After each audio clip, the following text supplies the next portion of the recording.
Hello guys, இந்த video நீங்கள் பார்த்துட்டு இருக்கீங்கன்னா நீங்கள் ஒரு ஹவுஸ் ஒய்ஃபாக இருக்கணும், ஆர் வந்து வீட்டுக்கு வந்து காய்கறி வாங்குற ஒரு மேலாக இருக்கணும். உங்களுக்கே தெரியும், 1 கிலோ டொமேட்டோ வந்து 20 to 40க்கு வித்துட்டு இருந்தாங்க. அண்ட் இப்போ ப்ரைஸ் பார்த்தீங்கன்னா 120 to 140 per கேஜிக்கு வித்துட்டு இருக்காங்க. என்ன சமாளிக்கவே முடியல. அண்ட் வந்து சில்லிஸ் வந்து கிரீன் சில்லிஸ் வந்து 3 rupees per கேஜிக்கு ஹோல்சேல் பண்ணிட்டு இருந்தவங்க இப்போ 40 rupeesக்கு ஒரு கேஜி வந்து சேல் பண்ணிட்டு இருக்காங்க. ஏன் இந்த திடீர் ப்ரைஸ் ரைஸ்? அண்ட் வந்து இதை வந்து நீங்கள் எப்படி சீக்கிரமே ப்ரிடிக்ட் பண்ணி உங்களை வந்து இந்த ப்ரைஸ் ரைஸ்லேருந்து காப்பாற்றிக்கிறது, இதை பற்றி தான் உங்களுக்கு ஃபுல்லாக சொல்லி தரப்போகிறேன். ஃபுல் வீடியோ மறக்காம பாருங்கள். Welcome to office. முதல்ல இந்த டொமேட்டோ ப்ரைஸஸ் வந்து ஹையான காரணத்தை பற்றி பார்க்கலாம். ஸோ கிச்சனில் வந்து குக் பண்ணுற இன்க்ரீடியண்ட்டில் மெயினான விஷயம் வந்து டொமேட்டோ. என்ன தான் ஆனியன் பொட்டேட்டோ யூஸ் பண்ணாலும் அதிகமாக யூஸ் பண்ணுறது நம்ம டொமேட்டோ தான் யூஸ் பண்ணுறோம். இதுக்குன்னா நம்ம ரசம் வைப்போம், சாம்பார் வைப்போம், டொமேட்டோ சட்னி, எத்தனையோ வகையாக வச்சு டெய்லியும் சாப்பிட்டுட்டு இருக்கோம். என்ன தான் ஆனியன் உரிக்கும் போது கண்ணிலேருந்து தண்ணி வந்தாலும் இப்போ வந்து டொமேட்டோ ப்ரைஸை பார்த்தா கண்ணிலேருந்து தண்ணி வருது. இந்தியாவில் வந்து டொமேட்டோ வந்து 2 சீசனில் நம்ம விளைய வைப்போம்.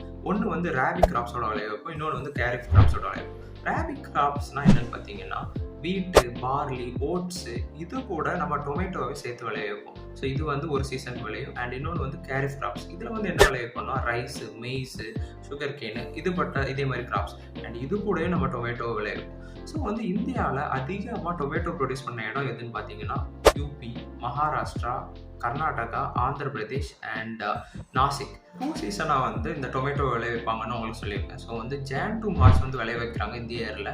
அண்ட் உங்களுக்கே தெரியும், மார்ச் ஏப்ரலில் அடித்த வெயில்னால இந்த கிராப்ஸ் எல்லாமே தீஞ்சு போகுது. தீஞ்சு போன கிராப்ஸ்னால என்ன ஆகும்? ப்ரொடக்ஷன் வந்து கம்மியாகும். ப்ரொடக்ஷன் கம்மியாச்சுன்னா அந்த லிமிட்டை வந்து ரீச் பண்ண முடியல. எப்படின்னா அந்த ரெக்யூர்ட் அமௌண்ட்டை வந்து இந்த ப்ரொடக்ஷனால் கொடுக்க முடியல. ஸோ அதனால் வந்து லிமிட்டட் அமௌண்ட் ஆஃப் டொமேட்டோஸ் தான் இருக்குது. ஸோ வந்து ப்ரைஸ் எல்லாம் தாறுமாறாக ஏறுது. அண்ட் வந்து இன்னும் கொஞ்ச நாளில் வந்து சில்லி ப்ரைஸ் வந்து 1 kg 400க்கு போகும்னு சொல்கிறாங்க.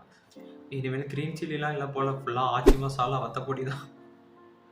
சரிப்பா, ப்ரைஸ் தான் ஏறிடுச்சு, எப்போ தான் இது குறையும் நீங்கள் கேட்டிங்கன்னா உங்கள்கிட்ட சொல்லியிருக்கேன் already. Rabi and kharif crops 2 times வந்து பிளான் பண்ணுறாங்க. ராபி கிராப்ஸ் வந்து எல்லாமே ப்ரொடக்ஷன் வேஸ்ட்டாக போயிடுச்சு. அண்ட் கேரிஃப் கிராப்ஸ் வந்து இப்போ தான் பிளான் பண்ணியிருக்காங்க. அண்ட் இது வந்து மிட் ஆகஸ்ட்டில் தான் வந்து லான்ச் ஆகும். ஸோ அதுக்கப்புறம் தான் உங்களுக்கு வந்து ப்ரைஸ் வந்து கம்மியாகிறதுக்கு வாய்ப்பு இருக்குது. அண்ட் வந்து இப்போது வந்து தமிழ்நாட்டில் நிறைய மழை பெஞ்சுன்னா இன்னுமே ப்ரைஸ் வந்து கம்மியாகிறதுக்கு வாய்ப்பு இருக்குது. ஸோ வீடியோ ஸ்டார்டிங்கில் இந்த மாதிரி ப்ரைஸ் ரைஸ்லேருந்து உங்களை வந்து ப்ரொடெக்ட் பண்ணுறதை பற்றி சொன்னேன். எல்லாருமே வெறி கொண்டு காத்துட்ருக்கீங்கன்னு தெரியுது. அதை வந்து ஒரு 3 ஸ்டெப்பாக உங்களுக்கு சொல்கிறேன். ஸோ ஃபஸ்ட் ஸ்டெப் என்னென்னு பார்த்தீங்கன்னா டெரஸ் ஃபார்மிங். இங்கே கேட்டது சரி தான், மாடி தோட்டம்.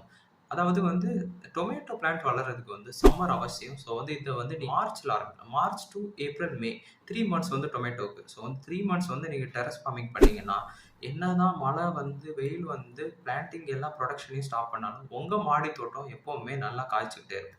ஸோ மாடிலாம் இல்லைப்பா, என் வீட்டு டெரஸை வந்து எட்டி பார்த்தா மேலே இருக்க அப்பார்ட்மெண்ட் வீட்டுக்காரர் தான் வந்து டாட்டா காட்டான்னு சொன்னீங்கன்னா உங்களுக்கு தான் இந்த ஸ்டெப்.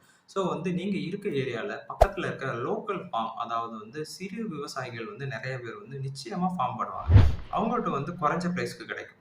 அண்ட் அதுவும் உங்களால் முடியலன்னா வந்து எப்போவாவது ப்ரைஸ் வந்து கண்டிப்பாக கம்மியாகியே இருக்கும் டொமேட்டோ. அப்போ வந்து நீங்கள் நிறைய வாங்கி சில்லான இடத்துல வந்து ஸ்டோர் பண்ணுங்கள். ஃப்ரிட்ஜில் வந்து நிறைய வாங்கி ஸ்டோர் பண்ணிடுங்க. ஸோ இதுதான் ஸ்டெப் 3. வீடியோவோட ஃபைனல் ஸ்டேஜுக்கு வந்துட்டோம். உங்கள்கிட்ட நான் சொன்ன மாதிரி ஏன் இந்த ப்ரைஸ் ஏறுதுங்கிறதுக்கான கதையை சொல்லிட்டேன். இது எப்போ இறங்குங்கிறதையும் சொல்லிட்டேன். அண்ட் இதை வந்து நீங்கள் எப்படி உங்களை வந்து ப்ரொடெக்ட் பண்ணலான்னு சொல்லிட்டேன்.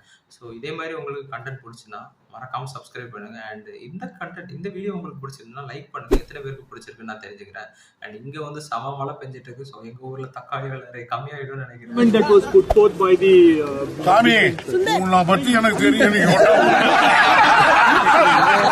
ஸோ அடுத்த வீடியோ வரை உங்களிடமிருந்து விடைபெறுவது உங்கள் அவினேஷ்.